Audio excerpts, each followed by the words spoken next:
Olá, pessoal. Conforme combinamos no vídeo anterior, hoje, neste vídeo, retomamos a nossa conversa sobre a fisiologia.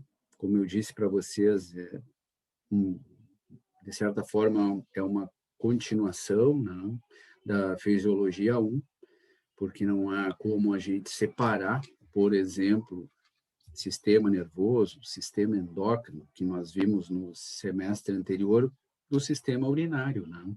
Então, é simplesmente por uma questão didática a gente separa. Então, hoje, a gente reinicia a nossa conversa sobre a fisiologia, como vocês estão vendo aí, falando sobre o sistema urinário, certo? Vamos ver aqui, deixa eu pegar. Muito bem. Deixa eu pegar minha caneta. Acho que essa cor aqui vai andar bem.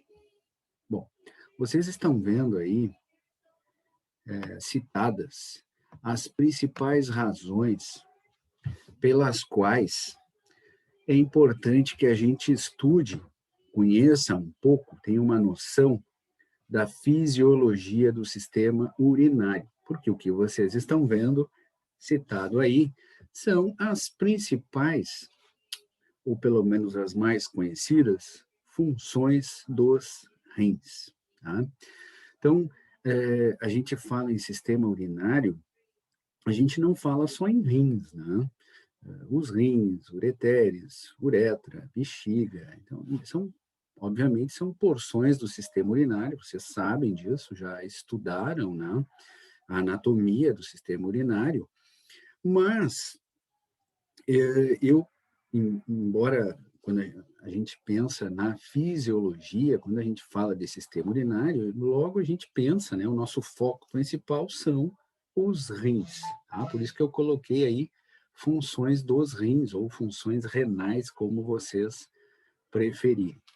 Uma outra coisa que eu quero combinar com vocês, já agora no início, é o seguinte: quando nós falarmos, tá? Quando eu falar, quando vocês estiverem lendo, comentando, falando, enfim, sobre a fisiologia do sistema urinário, quando estiver falando sobre os rins, vamos combinar o seguinte: a gente vai estar se referindo especialmente à unidade funcional dos rins, que, se vocês lembram, são os néfrons, certo? Então, o néfron é a unidade funcional dos rins. E boa parte do que está descrito aqui e que acontece nos rins, né, na verdade, se a gente for mais específico, acontece nos néfrons, tá? Então, vou botar aqui no plural. Então, vamos combinar. É isso. Quando eu falar em rim, na verdade, estou me referindo, na maior parte das vezes, aos néfrons, tá bem? E o que que acontece lá nos rins, ou seja, nos néfrons? Uma das coisas que acontece, que são vitais para a saúde do animal e para a vida do animal, né, é a regulação homeostática. Se vocês lembrarem lá da Fisiologia 1, eu falei para vocês em homeostase, né, ou homeostasia, que é a manutenção do equilíbrio interno, né, a manutenção do equilíbrio do organismo, né, manter o organismo funcionando de forma fisiológica, em equilíbrio, né? Então, o animal, ele sempre trabalha, ele tem mecanismos que mantêm, que procuram manter a sua homeostase, certo? E não é só no sistema urinário, em todo o organismo do animal existem mecanismos, né, que mantêm a homeostase, mantém o equilíbrio. Quando essa manutenção do equilíbrio é quebrada, o animal sai de uma condição fisiológica e entra numa condição patológica, né? Uma enfermidade, uma doença, certo? E aqui nos néfrons, ou nos rins, a, a principal participação, digamos assim, dos néfrons nessa manutenção, né, nessa regulação homeostática, se deve ao equilíbrio hidroeletrolítico, ou seja, ao equilíbrio de água, hidro, e de eletrólitos, né? Sódio, potássio, cálcio, magnésio, cloro e etc. Então, o rim é fundamental para que o animal possa manter este equilíbrio hidroeletrolítico no seu sangue, né? O sangue é fluido extracelular, e, consequentemente, no fluido intracelular, ou seja, nas suas células também. Tá? Então, tudo que está sobrando, digamos assim, entre aspas, né? Tudo que está sobrando dentro das células do animal, estas células vão liberar na corrente sanguínea, correto? E tudo que estiver sobrando na corrente sanguínea, que não é mais necessário para o animal, especialmente agora falando de água e eletrólitos, será excretado através da urina. O animal usa muito a urina para excretar substâncias que já não são mais úteis para ele, ou que estão em excesso na sua corrente sanguínea.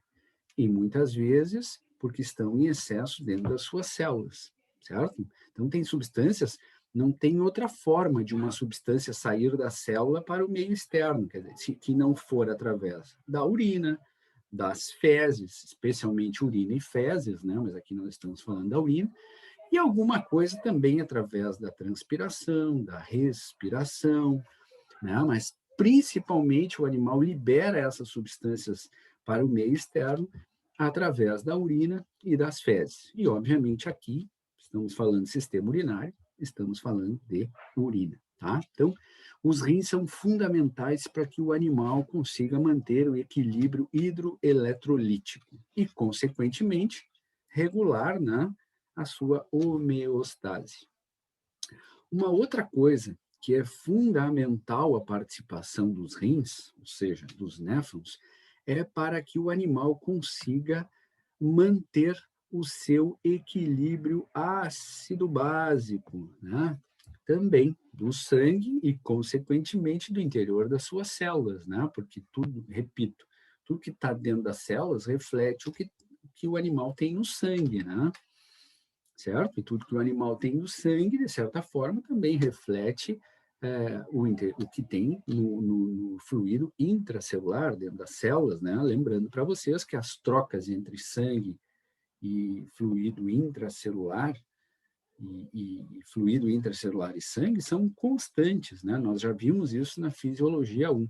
Então, é fundamental para que o animal consiga manter o equilíbrio ácido-básico, em outras palavras, o pH sanguíneo, né? É fundamental a participação dos rins.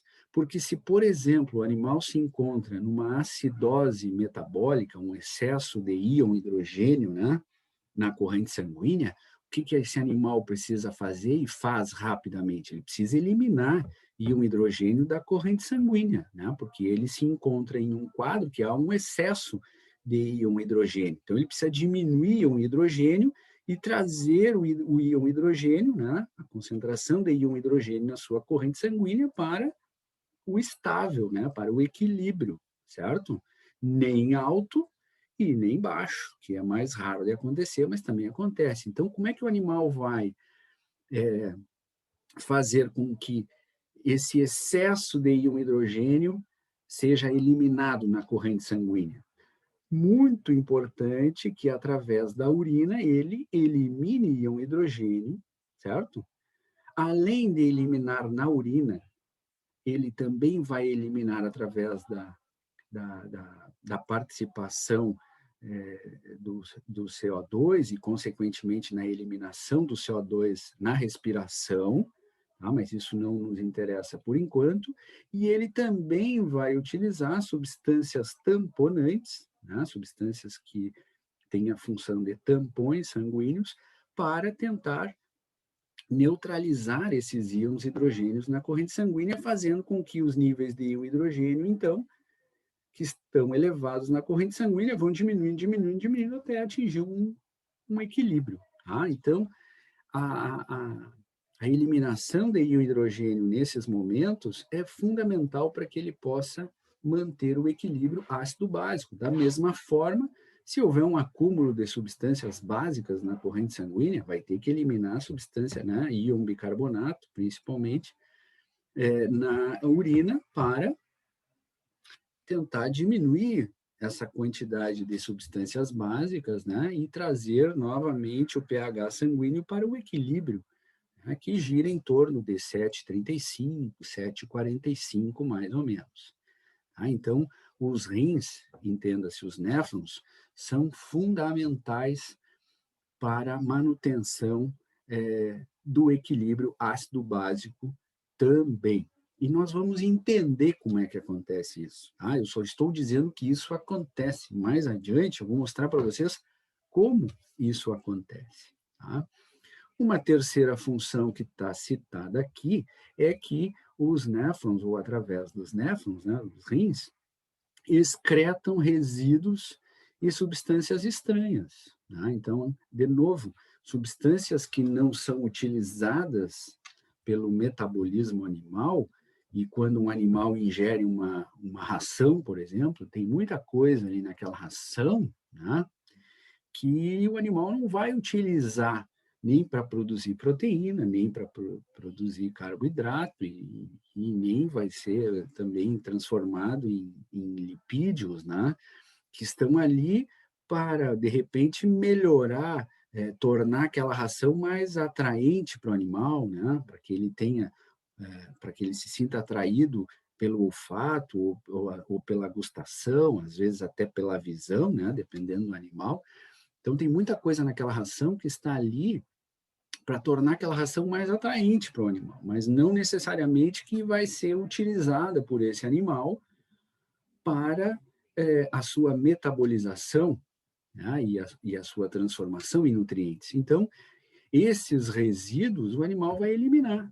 Né? Uma forma de eliminar isso, de novo, é a urina. Então, nos rins ocorre essa seleção, digamos assim, né, do que precisa, do que o animal vai utilizar e do que o animal não vai utilizar. E um exemplo bem claro disso, né, bem simples disso, e a gente percebe facilmente, por exemplo, vocês trocam a ração do cachorro ou do gato, e a gente observa isso em animais a campo também. Né? O animal começa a consumir ração, ele troca a ração, rapidamente, dentro de poucas horas, a gente já observa a alteração na coloração da urina, né? Certo? E isso significa que aquelas substâncias que estão presentes na ração e que não são utilizadas, uma certa quantidade delas já está sendo eliminada na urina, e isso vai dar, de repente, mais pigmentação para a urina, e vai tornar a urina um pouco mais escura, né? Diferente do que a coloração da urina estava antes do animal consumir aquela ração. Tá? Então, é só um exemplo para que vocês enxerguem o que eu estou dizendo. Tá? Além dessas três funções, eu coloquei uma quarta função aqui, que é, a partir de substâncias produzidas nos rins, e há estímulo, por exemplo, da síntese de eritrócitos. Eritrócitos são as hemácias, né? Já falamos sobre isso, vocês sabem, né? As células vermelhas do sangue.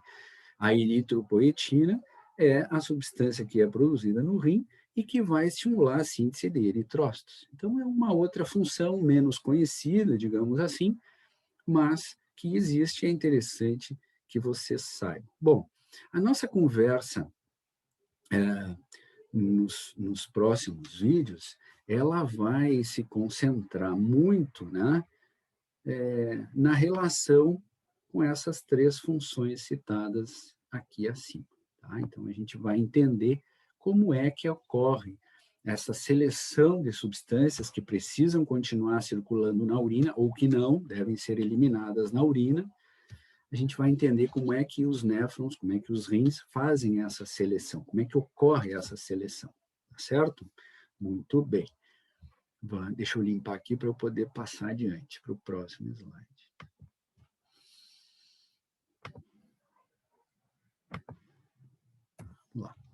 Aqui, ó, esse é um slide autoexplicativo, praticamente, né? Não vou repetir o que vocês estão vendo aí, mas é só para que vocês tenham uma ideia da quantidade de néfrons que existem em cada um dos rins das diferentes espécies. Tá? Então, as principais espécies, algumas, né, espécies de nosso interesse estão aí. Por curiosidade, para a gente saber o que acontece com a gente, eu coloquei ali também os humanos, certo?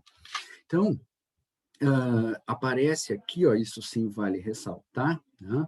Além da quantidade de néfrons, aparece a informação aqui que existem néfrons corticais e néfrons justamedulares. Logo em seguida, eu vou mostrar uma figura e vou mostrar para vocês, mas eu já adianto que a diferença entre os néfrons corticais e os néfrons justamedulares são simplesmente, basicamente, de localização, tá? As funções são as mesmas, tá? Mas se vocês se depararem um dia com essa classificação, néfrons corticais, néfrons justamedulares, vocês sabem que existe, sabem que é simplesmente a diferença entre localização ali nos rins. Tá? Uma outra informação que vale ressaltar está aqui embaixo. Ó. Quando a gente vai estudar os néfrons, tá? Para tornar esse estudo mais fácil, mais didático, a gente pode dividir os néfrons em porções diferentes, que eu numerei aqui de 1 e 2. Então, a gente pode dizer que os néfrons são divididos, né, didaticamente, em elementos vasculares e em elementos tubulares, certo? Quando eu falo em elementos vasculares, eu estou me referindo aos vasos sanguíneos, né? Pô, vasculares, lembrem de vasos sanguíneos. Então, eu estou me referindo aos elementos vasculares. Eu estou me referindo aos vasos sanguíneos que irrigam diretamente os néfrons, tá? E mais adiante eu vou citar para vocês, vou mostrar para vocês quais são esses vasos sanguíneos, quais são esses elementos vasculares dos néfrons. E também existem os elementos tubulares do néfron. Esse tubulares dá ideia para vocês de túbulo, né? De tubo, de túbulo.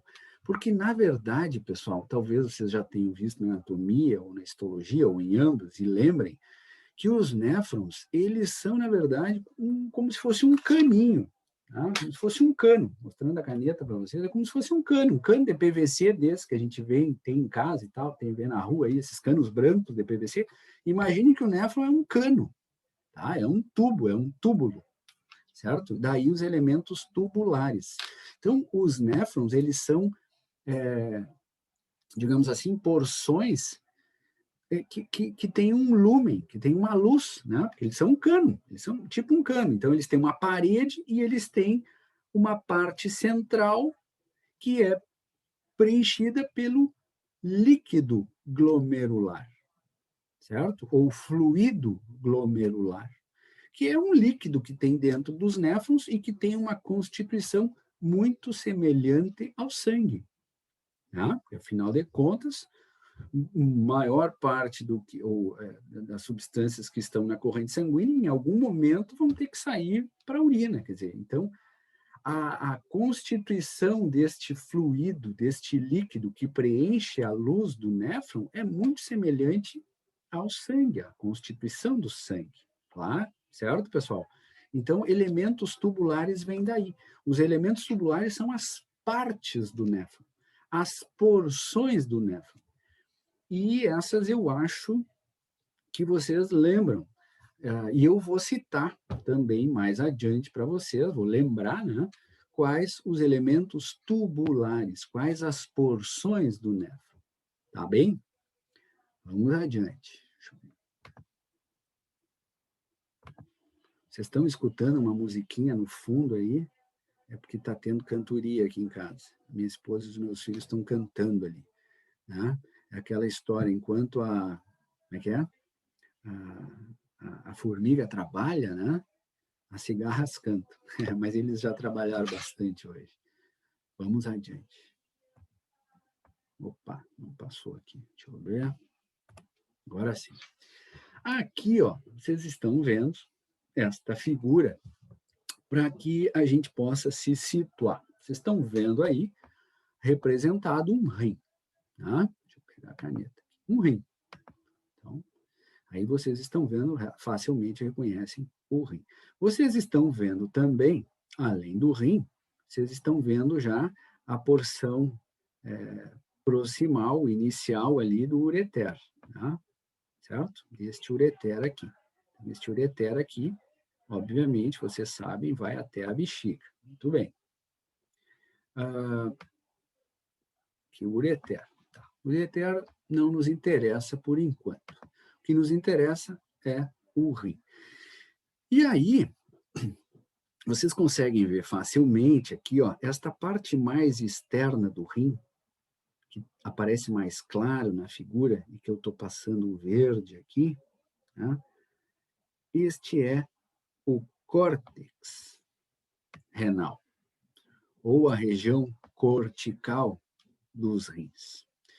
E a porção mais interna dos rins, que vocês estão vendo aqui, ó, e vocês estão vendo aqui também, e vocês estão vendo em outras partes desta figura, que eu não vou sublinhar todas em azul, está representando a região medular do rim, ou a medula dos rins, certo? Vou fazer um parêntese aqui, tá, pessoal? Vou fazer um parêntese aqui. Eu ia aproveitar para lembrar vocês de algo que eu já falei lá na Fisiologia 1, mas sempre que aparece oportunidade, eu chamo a atenção. Vocês já sabem disso, tá? Eu já falei para vocês que existem determinados termos na fisiologia, na anatomia e tal, que são utilizados e que são termos muito semelhantes, às vezes iguais, e que denominam estruturas completamente diferentes. Tá? Então, aqui, ó, eu estou mostrando para vocês o córtex renal, a região cortical dos rins, que não tem absolutamente nada a ver com a região cortical, com o córtex cerebral. Certo? Só para deixar claro. Vocês estão vendo também aqui, ó, a medula dos rins, a região medular dos rins, que não tem absolutamente nada a ver com a medula espinhal, que também não tem absolutamente nada a ver com a medula óssea. Aqui é a região medular dos rins, certo? Só para chamar atenção, fechamos parênteses e voltamos para os rins. Muito bem. Então, os rins são, né, divididos histologicamente numa região cortical e numa região mais interna, que é a medular. Vocês estão vendo aqui, ó, e com um pouco de boa vontade, vocês enxergam aqui, ó, que eu sublinhei em preto, um néfron. Aqui, eu estou sublinhando em preto um segundo néfron. Tá? Vocês observam que este néfron aqui, que eu chamei de número 1, a maior parte dele está no córtex. Né? A maior parte dele está no córtex. Então, este é um néfron cortical. Já este segundo néfron que eu sublinhei, que eu circulei em preto ali, que eu agora chamei de 2, este néfron, a maior parte dele está na região medular. Então, este é um néfron justamedular. Tá? Então, vejam que é só uma questão de localização. Basicamente, as funções são as mesmas. Tá bem? Uma outra coisa que eu quero chamar a atenção de vocês também, deixa eu apagar aqui porque ficou muito bagunçado. Eu vou chamar a atenção de vocês para o seguinte, ó. Vocês estão vendo que deste néfron cortical aqui sai um caninho, né? Sai um caninho e vem até aqui. Deste outro néfron justamedular, sai um outro caninho que também vem até aqui. Este caninho, que eu chamei de caninho entre aspas, né? Mas essa porção ali dos néfrons, que eu agora risquei de preto, são os ductos coletores. Os ductos coletores são partes do néfron. A gente vai ver isso mais adiante, mas o que eu quero chamar a atenção de vocês é que os dois chegam no mesmo ponto aqui, ó. Estão vendo? Eles vêm até aqui, ó. Eles vêm até aqui, né? Ou seja, eles desembocam, entre aspas, né? Nesta região central aqui dos rins, que nós chamamos de pelve renal, tá? Que é a pelve renal, tá bem? Então, todos os néfrons, aqueles milhares ou centenas de milhares, né? Milhões em algumas espécies, desembocam, entre aspas, né? Na pelve renal, certo? E o líquido que preenche a pelve renal já é a urina. Quando este fluido glomerular que está dentro dos néfrons cai na pelve renal, ele passa a se chamar urina, porque ele já não vai sofrer nenhuma modificação mais. Enquanto ele está nos néfrons, ele é fluido glomerular porque ele está sofrendo alterações, trocas entre o fluido glomerular e o sangue, entre o sangue e o fluido glomerular. Mas quando o fluido glomerular cai na pelve renal, nesta região central do rim, ele já não sofre mais alterações, ele já é urina. E aí, esta urina, né, vocês já sabem, através dos ureteres, é levado até a bexiga e, posteriormente, através da uretra, é eliminada, certo?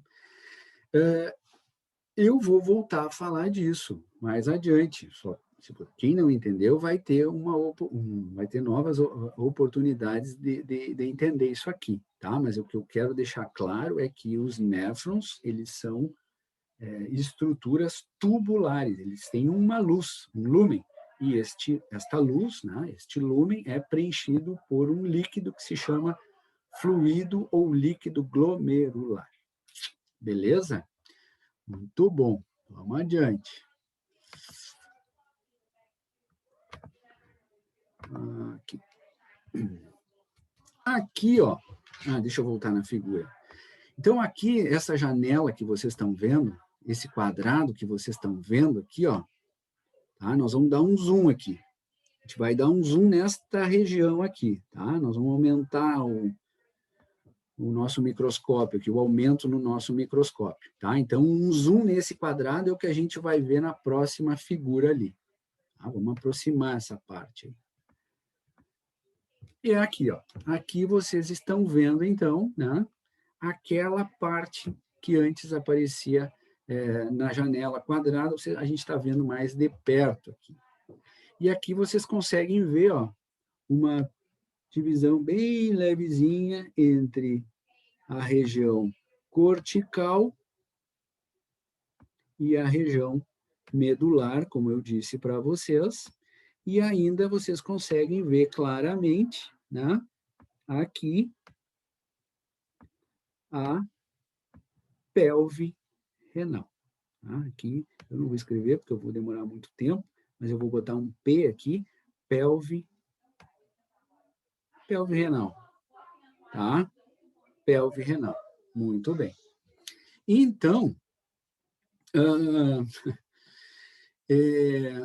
me perdi aqui por causa dos gritos. Vocês estão vendo aqui, então, os néfrons corticais, e um néfron cortical e um néfron justa medular. E o que eu quero chamar a atenção para vocês é o seguinte, ó, vejam aqui, ó, mais de perto agora dá para ter uma ideia, o ducto coletor que vem vindo, né? Aqui vocês conseguem ter uma boa noção do que o néfron é, uma porção tubular, né? Vocês conseguem ver, e que este ducto coletor, então, desemboca aqui, ó, na pelve renal. Da mesma forma, esse outro ducto coletor aqui, né, vocês estão vendo que ele vem desembocar, desaguar, né, na pelve renal. E vocês estão vendo essas outras porções aqui, ó, né, que não tem um néfron ligado ali. Mas o que isso aqui está representando? Que, na verdade, pessoal, Cada ducto coletor destes aqui, ó, ele é o mesmo, ele é comum a 7, 8, 9 néfrons. Tá? Aqui está mostrando 2 néfrons, né? Um néfron cortical, um justamedular, mas imaginem outros néfrons utilizando o mesmo ducto coletor. Tá? E aí, então, essa urina, né, esse fluido glomerular, perdão, converge para um ducto coletor, e este ducto coletor, então, conduz esse fluido glomerular até a pelve renal. Quando o fluido glomerular cai na pelve renal aqui, ele já é urina. Passa a se chamar urina, certo? Muito bem. O que eu fiz neste vídeo foi localizar para vocês, tá? Além de ressaltar as principais funções renais, localizar para vocês os néfrons, tá? Para que vocês se localizem aí no GPS, onde é que estão os néfrons, porque a nossa conversa vai se concentrar muito nos néfrons, né? Tanto nos elementos vasculares quanto nos elementos tubulares do néfron, tá bem? Então, nós chegamos aqui aos 31 minutos, eu vou parar por aqui e continuamos deste ponto no próximo vídeo, tá certo? Um abraço, e como já eu estou gravando à noite, né, depois das 20 horas, estou tomando um vinho aqui, um brinde de saúde para todos nós, tá bem? Um abraço, tchau, tchau. Pô, não contem para ninguém aí que o professor está gravando o vídeo tomando vinho, né? Mas eu passo no teste do bafômetro, viu? Eu tô são. Um abraço, tchau, tchau.